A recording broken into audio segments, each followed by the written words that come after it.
Welcome to job updates in Telugu YouTube channel. Anganwadi జాబ్స్కు సంబంధించి state government నుంచి 396 జాబ్స్ను ఫిల్ చేయడానికి అఫీషియల్గా నోటిఫికేషన్ రిలీజ్ చేశారు. ఈ అంగన్వాడీ జాబ్స్ ఇప్పటికి విడుదలయ్యి 5 సంవత్సరాలైంది.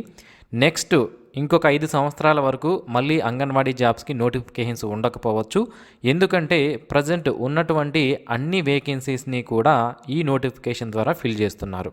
ప్రజెంట్ మనకి 4 జిల్లాల్లో వేకెంట్గా ఉన్న 396 అంగన్వాడీ జాబ్స్ను ఫిల్ చేయడానికి గవర్నమెంట్ నుంచి నోటిఫికేషన్ రిలీజ్ చేశారు. ఈ అంగన్వాడీ జాబ్స్కి సంబంధించి ఉన్నటువంటి బెనిఫిట్ ఏంటి అంటే, మన ప్రాంతంలోనే ఉంటూ ఒకవేళ మీరు సిటీలో గన నివసిస్తూ ఉంటే మీ వార్డు పరిధిలో మీకు జాబ్ అనేది ఇస్తారు. ఒకవేళ మీరు విలేజెస్లో గన ఉంటే మీ పంచాయతీ పరిధిలో ఉన్నటువంటి అంగన్వాడీ సెంటర్లో మీకు జాబ్ ఇవ్వడం జరుగుతుంది. అండ్ ఈ అంగన్వాడీ జాబ్స్కి అప్లికేషన్ చేసుకోవడానికి ఎటువంటి ఫీజు కూడా మనం పే చేయాల్సిన అవసరం లేదు. జస్ట్ ఆన్లైన్ అప్లికేషన్ అనేది ఫిలప్ చేస్తే సరిపోతుంది. మన ఫోన్ ద్వారా కూడా మనం అప్లికేషన్ అనేది ఫిలప్ చేసుకోవచ్చు. కాబట్టి సింపుల్గా అప్లికేషన్ చేసుకోవచ్చు. కాబట్టి ఎటువంటి అప్లికేషన్ ఫీజు లేదు. కాబట్టి ప్రతి ఒక్కరూ కూడా ట్రై చేయండి. అండ్ ఈ జాబ్స్కి ఎటువంటి ఎగ్జామినేషన్ కూడా ఉండదు, అది మీరు గమనించాలి. ఎగ్జామినేషన్ లేకుండా మెరిట్ ఆధారంగా మనల్ని సెలెక్షన్ చేస్తారు. ఈ వీడియోలో ఈ నోటిఫికేషన్కి సంబంధించినటువంటి పూర్తి వివరాలు, అంగన్వాడీ జాబ్స్కి అప్లికేషన్ చేసుకోవడానికి ఏం క్వాలిఫికేషన్ ఉండాలి, ఏజ్ ఎంత ఉండాలి, ఏ అభ్యర్థులు అప్లికేషన్ చేసుకోవచ్చు, ఎవరికైనా ప్రత్యేక వెసులుబాటు అనేది ఉంటుందా, ఎన్ని వేకెన్సీస్ ఉన్నాయి, అండ్ సెలెక్షన్ ప్రొసీజర్ అనేది ఏ విధంగా ఉంటుంది, ఎలా అప్లికేషన్ ఫామ్ ఫిలప్ చేయాలి, ఇలాంటి వివరాలన్నీ కూడా క్లియర్గా ఈ వీడియోలో నేను మీకు ఎక్స్ప్లెయిన్ చేస్తాను. ఇంతవరకు ఎవరైతే మన యూట్యూబ్ ఛానల్కి సబ్స్క్రైబ్ చేసుకోలేదో, ఇలాంటి డైలీ జాబ్ అప్డేట్స్ మిస్ అవ్వకుండా పొందడానికి ఇప్పుడే మన జాబ్ అప్డేట్స్ తెలుగు యూట్యూబ్ ఛానల్కి సబ్స్క్రైబ్ చేసుకోండి. డియర్ ఫ్రెండ్స్, అంగన్వాడీ జాబ్స్కు సంబంధించి ఏ విధంగా అప్లికేషన్ చేసుకోవాలి ఆన్లైన్లో అనేది ఫస్ట్ నేను మీకు క్లియర్గా ఎక్స్ప్లెయిన్ చేస్తాను. మొదటగా అంగన్వాడీ జాబ్స్కు సంబంధించి ఆన్లైన్లో అప్లై చేసే లింక్ను వీడియో కింద డిస్క్రిప్షన్లో ప్రొవైడ్ చేస్తాను. ఆ లింక్ పైన క్లిక్ చేస్తే మీరు డైరెక్ట్గా ఈ పేజ్కి వస్తారు. ఇక్కడ మీరు ఏ పోస్ట్కి అప్లై చేయాలి అనుకుంటున్నారు అని అడుగుతుంది. మొదటగా మీరు అంగన్వాడీ టీచర్కి అప్లై చేయాలనుకుంటున్నారా, లేదా అంగన్వాడీ హెల్పర్ పోస్ట్కి అప్లై చేయాలనుకుంటున్నారా సెలెక్ట్ చేసుకోండి. దీని తర్వాత సెలెక్ట్ డిస్ట్రిక్ట్ అంటే మీరు ఏ జిల్లాకి అప్లికేషన్ చేసుకోవాలి అని అడుగుతుంది. ఇక్కడ ప్రజెంట్ మనకి 4 జిల్లాల్లో మాత్రమే ఆన్లైన్ అప్లికేషన్ అనేది ఓపెన్ అయింది. మిగిలిన జిల్లాలకి అతి త్వరలోనే నోటిఫికేషన్స్ అనేవి విడుదలవుతాయి. అప్పుడు మీరు ఆన్లైన్లో అప్లికేషన్ అనేది చేసుకోవచ్చు. అయితే దానికంటే ముందు మీరు ఈ 4 జిల్లాలకు సంబంధించిన వాళ్ళు కాకపోయినా కూడా ఈ వీడియో పూర్తి వరకు చూస్తే ఈ నోటిఫికేషన్స్కి కావాల్సిన క్వాలిఫికేషన్స్, సెలెక్షన్ ప్రొసీజర్, ఎలా అప్లై చేసుకోవాలి, మనం ఏమైనా డాక్యుమెంట్స్ అనేవి రెడీ చేసుకోవాలా అప్లై చేయడానికి, ఇలాంటి వివరాలన్నీ కూడా మీకు క్లియర్గా తెలుస్తాయి. సో నేను ఏదో ఒక జిల్లా సెలెక్ట్ చేసుకున్నాను. తర్వాత ప్రాజెక్టు పేరు ఏంటి అంటే, ఒక జిల్లాలో మళ్ళీ ప్రాజెక్ట్స్ అనేవి ఉంటాయి అంగన్వాడీకి సంబంధించి, ఓకేనా. సో ఆ ప్రాజెక్ట్ ఏంటి, మీరు ఏ ప్రాజెక్ట్ కిందకు వస్తారో అనేది సెలెక్ట్ చేసుకోండి. దీని తర్వాత సెక్టార్ అనేది ఒకటి ఉంటుంది, ఆ సెక్టార్ ఏంటి అనేది సెలెక్ట్ చేసుకోండి. దీని తర్వాత అంగన్వాడీ సెంటర్, ఏ అంగన్వాడీ సెంటర్కి మీరు అప్లై చేయాలి అనుకుంటున్నారు అని అడుగుతుంది.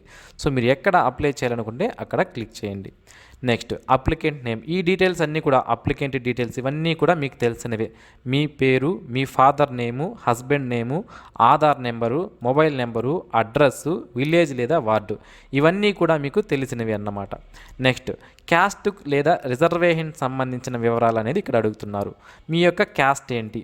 సో ఇక్కడ నేను సెలెక్ట్ చేసుకున్నటువంటి పోస్ట్ ఏదైతే ఉందో అది ఓసీకి రిజర్వేషన్ చేయబడింది కాబట్టి ఇక్కడ ఓసీని చూపిస్తుంది. అంటే మీరు అప్లై చేసే ప్రాంతంలో మీకు రిజర్వేషన్ అనేది ఉందా లేదా అనేది కూడా మీరు ఒకసారి చెక్ చేసుకోవాలి. ఆ తర్వాతే అప్లికేషన్ అనేది చేయాలి. నెక్స్ట్ వెదర్ మైనారిటీ, ఒకవేళ మీరు మైనారిటీ కేటగిరీకి సంబంధించిన వాళ్ళైతే ఎస్ అని, లేకపోతే నో అని సెలెక్ట్ చేసుకోండి. నెక్స్ట్ 10th క్లాస్కి సంబంధించినటువంటి డీటెయిల్స్ అనేవి మీరు ఇక్కడ సెలెక్ట్ చేసుకోవాలి. 10th క్లాస్లో మీకు మార్క్సా, గ్రేడ్ పాయింట్సా, లేదా మీరు 10th క్లాస్లో ఓపెన్లో 10th క్లాస్ చదివారా, లేదా ఓపెన్లో గ్రేడ్ పాయింట్స్ ఉన్నాయా ఏంటి అనేది. నేను ఇక్కడ మార్క్స్ అని సెలెక్ట్ చేసుకుంటున్నాను. మార్క్స్ సెలెక్ట్ చేసుకున్నా సరే నీకు 10th క్లాస్లో ఎన్ని మార్కులు అనేది ఇక్కడ మీరు టైప్ చేయాలి. ఒకవేళ గ్రేడ్ పాయింట్స్ అయితే మీకు 10thలో ఇక్కడ జీపీఏ అని ఉంది కదా, దానిపైన క్లిక్ చేసి ఇక్కడ మీకు ఎన్ని గ్రేడ్ పాయింట్స్ వచ్చాయి అనేది మీరు ఇక్కడ టైప్ చేయాల్సి ఉంటుందన్నమాట. నెక్స్ట్ ఇయర్ ఆఫ్ పాస్, ఎప్పుడు ఏ ఇయర్లో మీరు 10th క్లాస్ పాస్ అయ్యారు అనేది సెలెక్ట్ చేసుకోండి. డేట్ ఆఫ్ బర్త్ అనేది ఇక్కడ సెలెక్ట్ చేసుకోవాలి. డేట్ ఆఫ్ బర్త్ సెలెక్ట్ చేసుకుంటే ఆటోమేటిక్గా మీ యొక్క ఏజ్ అనేది ఇక్కడ చూపిస్తుంది. నెక్స్ట్ ఇంటర్మీడియట్కి సంబంధించి ఓపెన్లో ఇంటర్మీడియట్ చదివి ఉంటే ఓపెన్ పైన క్లిక్ చేయండి, లేదా రెగ్యులర్ మోడ్లో ఇంటర్మీడియట్ చదివి ఉంటే రెగ్యులర్ అని క్లిక్ చేయండి. నెక్స్ట్ ఇయర్ ఆఫ్ పాస్, ఇప్పుడు ఏ ఇయర్లో మీరు ఇంటర్మీడియట్ పాస్ అయ్యారు, మీకు ఇంటర్మీడియట్లో ఎన్ని మార్కులు వచ్చాయి అనేది మీరు ఇక్కడ ఎంటర్ చేయాల్సి ఉంటుంది. నెక్స్ట్ క్వాలిఫికేషన్, ఇంకా ఏదైనా క్వాలిఫికేషన్స్ ఉంటే అంటే డిగ్రీ కానీ పీజీ కానీ పిహెచ్డి కానీ ఏదైనా మీరు చేసి ఉంటే, ఒకవేళ డిప్లొమా చేస్తున్నా ఇలాంటివి కూడా మీరు ఇక్కడ సెలెక్ట్ చేసుకోవచ్చు. దానికి సంబంధించిన వివరాలు టైప్ చేయాల్సిన అవసరం లేదు. నెక్స్ట్ డాక్యుమెంట్స్ అనేవి మనం కొన్ని అప్లోడ్ చేయాలి. ఏం డాక్యుమెంట్స్ అంటే, ఎవరైనా పర్సన్ విత్ విడో అయింటే అంటే భర్త మరణించిన వారు ఎవరైతే ఉంటారో వాళ్ళు ఇక్కడ ఎస్ అని సెలెక్ట్ చేసుకోవాలి. ఒకవేళ భర్త మరణించలేదనుకోండి నో అని సెలెక్ట్ చేసుకోవాలి. ఎస్ అని సెలెక్ట్ చేస్తే మాత్రం దానికి సంబంధించి విడో సర్టిఫికేట్ అనేది అప్లోడ్ చేయాలి. Next weather applicant is a orphan before marriage, అంటే పెళ్లి కాకముందు అనాథ అయి ఉంటే ఎస్ అని, లేకపోతే నో అని సెలెక్ట్ చేసుకోవాలి. ఎస్ అని సెలెక్ట్ చేసుకుంటే దానికి సంబంధించిన సర్టిఫికేట్ అనేది అప్లోడ్ చేయాలి. Next weather applicant is differently abled, person with disability అయితే ఎస్ అని సెలెక్ట్ చేసుకోవాలి, లేకపోతే నో అని సెలెక్ట్ చేసుకోవాలి. ఎస్ అని సెలెక్ట్ చేసుకుంటే దానికి సంబంధించిన సర్టిఫికేట్ అనేది అప్లోడ్ చేయాలి. నెక్స్ట్ రెసిడెన్స్ సర్టిఫికేట్ అప్లోడ్ చేయాలి. క్యాస్ట్ సర్టిఫికేట్ అప్లోడ్ చేయాలి. 10th class marks card, intermediate marks card, అలాగే హైయెస్ట్ క్వాలిఫికేషన్ ఉంటే అప్లోడ్ చేయండి, లేకపోతే అవసరం లేదు. ఎక్స్ సర్వీస్ మ్యాన్, ఎవరైనా defence, army, navy, air force నుంచి రిటైర్డ్ వాళ్ళు ఎవరైతే ఉంటారో ఆ సర్టిఫికేట్ ఉంటే చేయండి, లేకపోతే అవసరం లేదు. స్పోర్ట్స్ సర్టిఫికేట్ ఉంటే చేయండి, లేకపోతే అవసరం లేదు. ఎకనామికలీ వీకర్ సెక్షన్ సర్టిఫికేట్ మీకు అప్లికేబుల్ అయితే చేయండి, లేకపోతే అవసరం లేదు.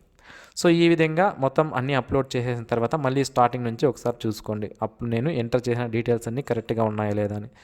చేసుకున్న తర్వాత ఇక్కడ ప్రివ్యూ పైన క్లిక్ చేసి మళ్ళీ ఒకసారి మీ యొక్క డీటెయిల్స్ అనేవి వెరిఫికేషన్ చేసుకొని అప్లికేషన్ సబ్మిట్ పైన క్లిక్ చేసి సబ్మిట్ చేసేయండి.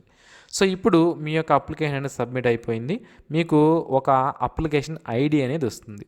ఈ ఐడిని యూస్ చేసుకొని మీరు ఫ్యూచర్లో మీకు వాళ్ళు కాల్ లెటర్స్ అనేవి పంపిస్తారు ఇంటర్వ్యూకి రమ్మని, వాటిని డౌన్లోడ్ చేసుకొని మీరు వెళ్ళాల్సి ఉంటుందన్నమాట. ఓకేనా? సో ఈ విధంగా ఈ అంగన్వాడీ జాబ్స్కి మనం అప్లికేషన్ అనేది చేసుకోవచ్చు. అయితే ఈ అంగన్వాడీ జాబ్స్కి సంబంధించి తెలంగాణ రాష్ట్ర వ్యాప్తంగా ఉన్నటువంటి 33 జిల్లాల్లో కూడా నోటిఫికేషన్స్ అనేవి విడుదల చేస్తున్నారు. ప్రజెంట్ చాలా జిల్లాలకి నోటిఫికేషన్స్ విడుదలైపోయాయి, సగానికి పైగా. మరికొన్ని జిల్లాలకి ప్రజెంట్ ఆన్లైన్ అప్లికేషన్స్ అనేవి ఓపెన్లో ఉన్నాయి, అండ్ మరికొన్ని జిల్లాలకి ఆన్లైన్ అప్లికేషన్స్ అనేవి స్టార్ట్ అవ్వాల్సి ఉంది. సో ఇంకా ప్రజెంట్ ఏ జిల్లాలకి ఓపెన్లో ఉంది అంటే జగిత్యాల, కరీంనగర్, సిద్దిపేట, హైదరాబాద్ జిల్లాలకి ఓపెన్లో ఉంది, అప్లికేషన్ చేసుకోవచ్చు. ఇక ఫ్యూచర్లో మనకి Komaram Bheem, Asifabad, Mancherial, Nirmal, Jayashankar, Bhupalpally, Mahabubabad, Warangal rural and Warangal urban, Jangaon, Rangareddy, Vikarabad, Wanaparthy, Nagar Kurnool, Khammam మరియు నారాయణపేటకు సంబంధించిన జిల్లాలకి నోటిఫికేషన్స్ అనేవి విడుదలవ్వాల్సి ఉంది. సో ఇక్కడ ఈ అఫీషియల్ వెబ్సైట్ లింక్ నేను వీడియో కింద డిస్క్రిప్షన్లో ఇస్తాను. ఫర్ ఎగ్జాంపుల్ మీరు జగిత్యాల జిల్లాకు సంబంధించిన వాళ్ళు అనుకోండి, ఇక్కడ వేకెన్సీ అండ్ రోస్టర్ డీటెయిల్స్ అని ఉంది కదా, దానిపైన క్లిక్ చేసి ఆ పీడిఎఫ్ డౌన్లోడ్ చేసుకొని, సో మీకు ఎక్కడెక్కడ వేకెన్సీ లిస్ట్ అనేది ఉంది, మొత్తం లిస్ట్ అనేది ప్రొవైడ్ చేశారు, ఎక్కడెక్కడ ఉన్నాయి, ఏ క్యాస్ట్ వారికి రిజర్వేషన్ చేయబడి ఉంది, సో అన్ని డీటెయిల్స్ కూడా క్లియర్గా ఇచ్చారు. అది ఒకసారి చెక్ చేసుకోండి. చెక్ చేసుకొని మీకు ఎలిజిబిలిటీ ఉంటే మీరు ఆ జాబ్స్కి అప్లికేషన్ చేసుకోవచ్చు. అలాగే అన్ని జిల్లాలకు సంబంధించిన లిస్ట్స్ కూడా మనకి ఇక్కడ ప్రొవైడ్ చేశారు. సో దానికి సంబంధించి కూడా మీరు క్లియర్గా చూసుకునే అవకాశం అయితే ఉంటుంది. ఇక ఈ అంగన్వాడీ జాబ్స్కి సంబంధించి అప్లికేషన్ చేసుకోవడానికి మనకు ఉండాల్సిన క్వాలిఫికేషన్స్ ఏంటి అనేది చూద్దాం. సో క్వాలిఫికేషన్స్ అన్నిటికీ కూడా సేమ్గానే ఉంటాయండి. ఒక జిల్లాకు ఒక విధంగా ఏముండదు, అన్ని జిల్లాలకి కూడా ఒకే విధమైనటువంటి క్వాలిఫికేషన్స్ అనేవి ఉంటాయి. సో అయితే ఎవరైతే అభ్యర్థులు ఇంటర్మీడియట్ 12th క్లాస్ పాస్ అయి ఉంటారో వాళ్ళు ఈ జాబ్స్కి అప్లికేషన్ చేసుకోవచ్చు. 18 నుంచి 35 సంవత్సరాల మధ్యలో ఏజ్ అనేది ఉండాలి. అదే ప్రాంతానికి సంబంధించిన వాళ్ళైతే మాత్రమే అప్లికేషన్ చేసుకోవడానికి ఎలిజిబిలిటీ అనేది ఉంటుంది. ఎస్సీ ఎస్టీ ఆవాసాలు అంటే ఎస్సీ ఎస్టీ కాలనీస్ ఉంటాయి కదా, అక్కడ మాత్రం ఓన్లీ ఎస్సీ ఎస్టీ వాళ్ళు మాత్రమే అప్లికేషన్ చేసుకోవడానికి ఎలిజిబిలిటీ అనేది ఉంటుంది. అండ్ ఏ విధంగా సెలెక్షన్ చేస్తారు, ఎగ్జామినేషన్ ఉండదు అని చెప్పాను కదా, మరి ఎలా సెలెక్ట్ చేస్తారు అంటే 100 మార్కులకి సెలెక్షన్ చేస్తారు. అందులో 70 మార్కులు మీకు ఇంటర్మీడియట్ క్వాలిఫికేషన్ నుంచి తీసుకుంటారు. మిగిలిన 5 మార్కులు వితంతువులు అయి ఉంటే, అంటే భర్త మరణించిన వాళ్ళు ఎవరైనా ఉంటే వాళ్ళకి 5 మార్కులు ఇస్తారు. అలాగే అనాథ అయి ఉంటే వాళ్ళకి 10 మార్కులు ఇస్తారు. అండ్ దివ్యాంగులు అయితే 5 మార్కులు ఇస్తారు. జిల్లా ఎంపిక కమిటీ ద్వారా ఇంటర్వ్యూ నిర్వహిస్తారు, దానికి 10 మార్కులు ఇవ్వడం జరుగుతుంది. ఈ విధంగా టోటల్ మనకి 100 మార్కులతో సెలెక్షన్ చేస్తారనమాట. సో ఏమేం డాక్యుమెంట్స్ అనేవి మనము ఆన్లైన్లో అప్లోడ్ చేయాలి అనేది నేను మీకు క్లియర్గా ఆల్రెడీ ఎక్స్ప్లెయిన్ చేస్తున్నాను. ఎవరైనా దాన్ని స్కిప్ చేస్తుంటే మళ్ళీ ఒకసారి చూడండి, మీకు క్లియర్గా అర్థమవుతుంది. అండ్ ఈ అంగన్వాడీ జాబ్స్కి అప్లికేషన్ చేసుకోవడానికి చాలా తక్కువ టైం అనేది మనకి ప్రొవైడ్ చేస్తారు. సో కాబట్టి ఆన్లైన్ లింక్ అనేది మీకు యాక్టివేషన్లో ఉందా అనేది ఫస్ట్ మీరు చెక్ చేసుకోండి. గ్రీన్ కలర్లో ఉన్నటువంటి ఏవైతే ఉన్నాయో ఇవన్నీ ఈ జిల్లాలన్నిటికీ కూడా ప్రజెంట్ ఆన్లైన్ అప్లికేషన్స్ అనేవి యాక్టివేషన్లో ఉన్నాయి. సో మీరు ఏ జిల్లాకి సంబంధించిన వాళ్ళు చూసుకొని అప్లికేషన్ చేసుకోండి. ఇక కొంతమంది నన్ను ఎక్కువగా అడుగుతున్న డౌట్ ఏంటి అంటే, నేను మా జిల్లాకి సంబంధించి నాకు నోటిఫికేషన్ వచ్చినట్లు తెలియలేదు and online application last date అయిపోయింది అని అడుగుతున్నారు. మరి నేను ఎలా అప్లై చేసుకోవాలి అంటున్నారు. మీరు భయపడాల్సిన అవసరం లేదు. సెకండ్ నోటిఫికేషన్స్ అనేవి మనకి విడుదల కాబోతున్నాయి అతి త్వరలోనే. అన్ని జిల్లాలకి ఫస్ట్ నోటిఫికేషన్స్ ఇచ్చేసిన తర్వాత జిల్లా వైజ్గా మనకి సెకండ్ నోటిఫికేషన్స్ కూడా ఇస్తారు. ఆ నోటిఫికేషన్స్ వచ్చినప్పుడు నేను మీకు క్లియర్గా ఎక్స్ప్లెయిన్ చేస్తాను. వాటికి అప్లికేషన్ అనేది మీరు సెకండ్ టైం కూడా చేసుకోవచ్చు. కొన్ని వేకెన్సీస్ అనేవి ఏర్పడతాయి, ఓకేనా. సో ఫస్ట్ నోటిఫికేషన్లో కొన్ని బ్యాక్లాగ్ వేకెన్సీ వస్తాయి, వాటికి సెకండ్ నోటిఫికేషన్స్ అనేవి విడుదల చేస్తారు. సో ఇది ఫ్రెండ్స్ ఈ నోటిఫికేషన్కి సంబంధించిన పూర్తి వివరాలు. అంగన్వాడీ జాబ్స్కి సంబంధించి మీకు ఏమైనా డౌట్స్ ఉంటే ఈ వీడియో కింద కామెంట్స్లో తెలియజేయండి, నేను మీకు రిప్లై ఇస్తాను. And thanks for watching this video. Have a nice day friends.